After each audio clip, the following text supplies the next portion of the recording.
Assalamualaikum warahmatullahi wabarakatuh. Halo sahabat desa, jumpa lagi di channel Desa Berbagi. Kali ini kita akan membahas bagaimana proses pelaksanaan rembuk stunting di desa. Sahabat desa, mengapa di desa harus melakukan rembuk stunting? Hal ini dimaksudkan untuk memastikan desa memiliki program stunting. Adapun kegiatan yang diharapkan dari kegiatan rembuk stunting desa minimal mencakup adanya data sasaran, dirumuskan masalah, dituliskan usulan kegiatan, dan disepakati perwakilan forum rembuk untuk hadir di musyawarah perencanaan desa. Silahkan teman-teman sahabat desa simak beberapa kunci sukses ini untuk menjadi perhatian ketika menyelenggarakan kegiatan rembuk stunting di desa. Jadi pastikan pesertanya, data yang akan dibahas, dan persiapan tim fasilitator. Salah satu kesuksesan dalam pelaksanaan kegiatan rembuk stunting yaitu keterlibatan peserta dari semua unsur. Minimal peserta yang wajib dilibatkan dalam rembuk stunting adalah mereka yang terkait langsung dengan kegiatan stunting, seperti tim percepatan penurunan stunting desa, kader pembangunan manusia, tim pendamping keluarga, bidan desa dan petugas kesehatan lainnya, kader posyandu, tim penggerak PKK, pengelola PAUD dan bina keluarga balita, dan penggiat lainnya terkait dengan stunting.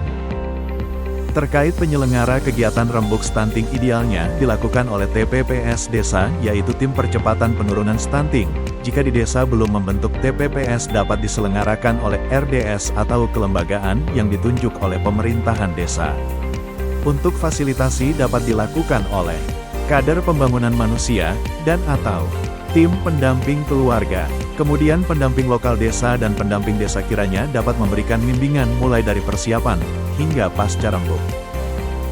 Terkait waktu pelaksanaan, mengingat rembuk stunting merupakan kegiatan pramusyawarah perencanaan desa, maka dilakukan sebelum musyawarah perencanaan desa atau musrenbang desa.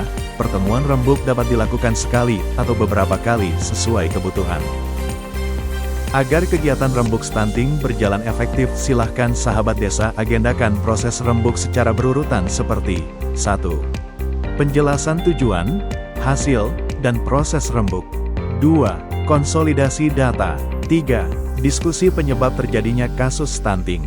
4. Pembahasan usulan kegiatan. 5. Kesepakatan perwakilan forum rembuk dalam musyawarah desa perencanaan. Proses rembuk intinya mencakup konsolidasi data, diskusi penyebab terjadinya kasus stunting, pembahasan usulan kegiatan, kesepakatan perwakilan forum rembuk dalam musyawarah desa perencanaan. Sahabat desa, mari kita awali proses rembuknya. Langkah pertama yaitu konsolidasi data. Ada beberapa output yang perlu diupayakan, yaitu daftar keluarga sasaran dan beresiko stunting, daftar kasus gizi, daftar kasus stunting, tabel penerimaan layanan dasar, kemudian proses dari konsolidasi data mulai dari presentasi scorecard oleh KPM hingga menyusun data sasaran. Silahkan sahabat desa contoh tabel ini, untuk memudahkan di dalam mendata sasaran. Silahkan sahabat desa diisi jumlah sasaran dari setiap kelompok sasaran, dan isi juga sasaran berada di dusun atau posyandu mana saja. Ini adalah tabel yang dapat digunakan ketika mendiskusikan cakupan layanan dasar yang diterima oleh setiap keluarga sasaran. Data-data ini akan banyak digunakan untuk merumuskan penyebab tidak langsung stunting dan intervensi sensitif. Silahkan sahabat desa gunakan tabel ini untuk memudahkan dalam mencatat hasil diskusi kondisi layanan dasar yang ada di desa, seperti kondisi posyandu, polindes, dan PAUD. Akhir dari diskusi konsolidasi data berupa hasil keluarga sasaran dengan permasalahan masing-masing keluarga. Data pada tabel ini sangat membantu ketika nanti pembahasan gagasan kegiatan. Silahkan sahabat desa isi seperti contoh tabel ini. Langkah kedua dari proses rembuk yaitu diskusi identifikasi penyebab stunting. Hasil dari diskusi ini adanya daftar penyebab langsung atau tidak langsung terjadinya masalah gizi dan stunting yang dialami oleh keluarga. Untuk proses silahkan sahabat desa ikuti secara berurutan seperti yang terlihat di daftar proses.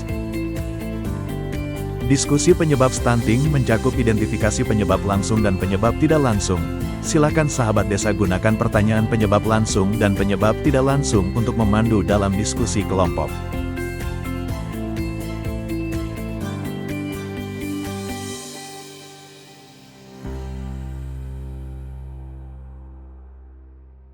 Hasil diskusi penyebab langsung dan tidak langsung silahkan sahabat desa tulis seperti pada tabel ini. Sahabat desa, proses rembuk stunting yang ketiga yaitu pembahasan usulan kegiatan. Tahapan ini merupakan agenda utama dari rembuk stunting di desa. Hasil yang harus dicapai berupa daftar usulan kegiatan stunting, baik berupa intervensi spesifik maupun sensitif. Prosesnya silakan sahabat desa ikuti seperti pada daftar proses ini. Hasil diskusinya silahkan sahabat desa tuliskan dalam format CORT ini. Gagasan kegiatan dikelompokkan dalam kolom kegiatan penyelenggaraan layanan dasar, dukungan dan peningkatan kapasitas pelaku program, dan sosialisasi dan koordinasi. Isi pada tabel ini bersifat contoh, silahkan sahabat desa sesuai usulan forum rembuk.